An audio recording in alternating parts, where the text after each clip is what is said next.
So let's take a look at this fifth case study, this fifth student here. She is an Asian female at an average suburban school, so that tells me a little bit about her context, and I can be thinking about her in the context. She's not in an urban environment. I imagine this is a public school, so it's going to be large, likely have a fair number of opportunities. So those are some of the context pieces that I'll be thinking about. Let's take a look at her stats. So she's got a 3.98 GPA, unweighted, so maybe she's got, a B plus or an A minus or something in there, so it's very strong. What I'd really want to know is how she compares to the other students in her school. How many APs is she taking? What would her weighted GPA be? Is she in the top 1%, 5%, number 1 in her class, number 10 in her class? How does she compare to her peers? So that's really going to help me understand how competitive she is in the context of her school. She has really strong SATs, 800, 800, 730. That looks good to me. SAT 2s, 790 in math, 700 in lit. That's a pretty standard strong profile for a student applying to a top school like Stanford or Harvard. So all of that's really great. But I'm noticing she's only taken one AP, and that's a little strange. That I would really want to know how many APs her school offers. Being a suburban school, I would think they offer 5 or 10, but I don't know. I would have to take a look at the school profile to really get a sense of how many APs are offered. I want to make sure she's taking advantage of the opportunities presented to her in her school, and that she's really challenging herself. Of course, BC Calc is one of the hardest APs a student can take, and she got a 5. So with her 800 in math and 790 in math SAT 2, she's really a very strong academic student. But again, this is sort of the worrisome point, and I also really would want to compare her to her peers to get a sense of where she is. But from the looks of it, she's relatively competitive. So let's see what she's doing outside of school or on her in her free time. So she's part of the Literacy or Literature Society.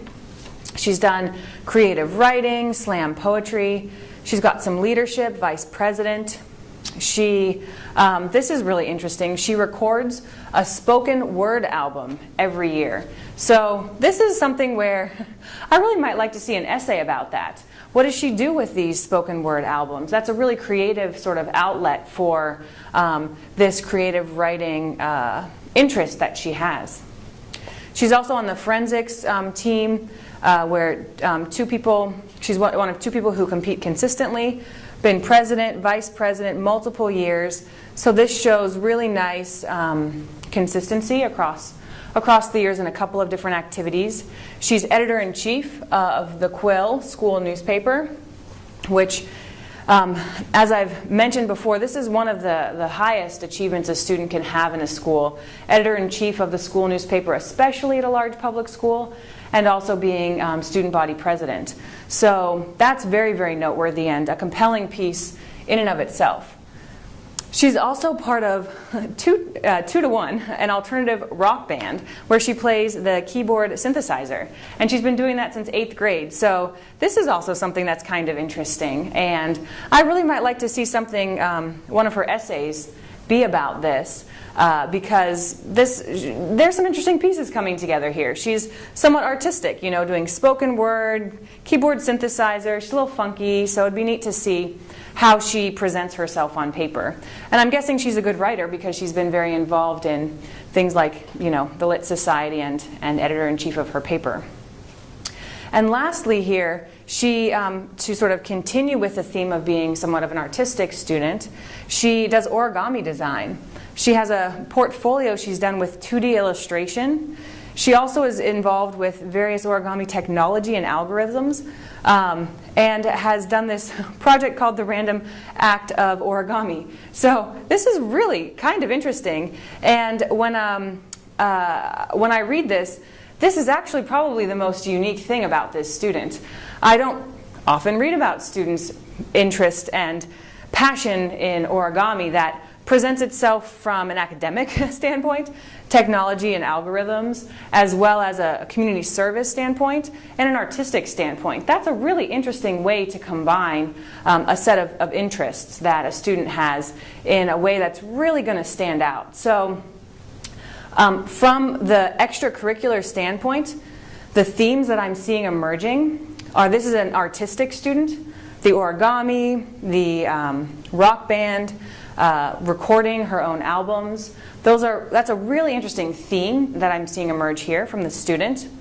And then she's also got this humanities writing side, the editor-in-chief of the newspaper, as well as being part of the Lit Society.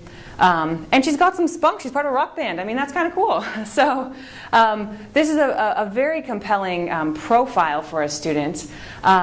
So I would want to really, dig my hands into her essays and really get a sense of how she talks about these things, what she sees the value, what her personality is like, and get a sense of what how her teachers talk about her in this regard too. It seems like she really has had an impact in her school, and that's something I'm going to be looking for, not only as through these traditional kinds of leadership positions, but I'm guessing this random acts of origami is something that is meant to lift the spirits of other students in her school.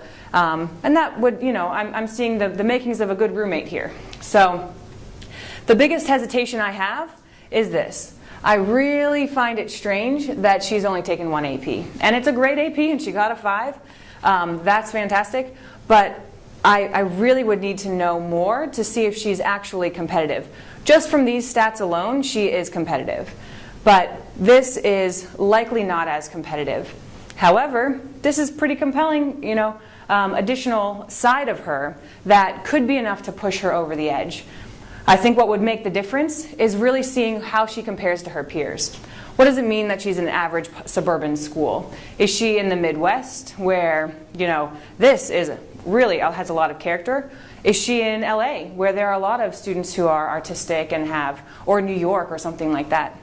So I'd want to really understand how she compares to her peers in their context. And that will help me really decide whether or not she's somebody I'd want to advocate for in committee. But overall, really interesting student. So I would spend a little bit of extra time with this application, I think.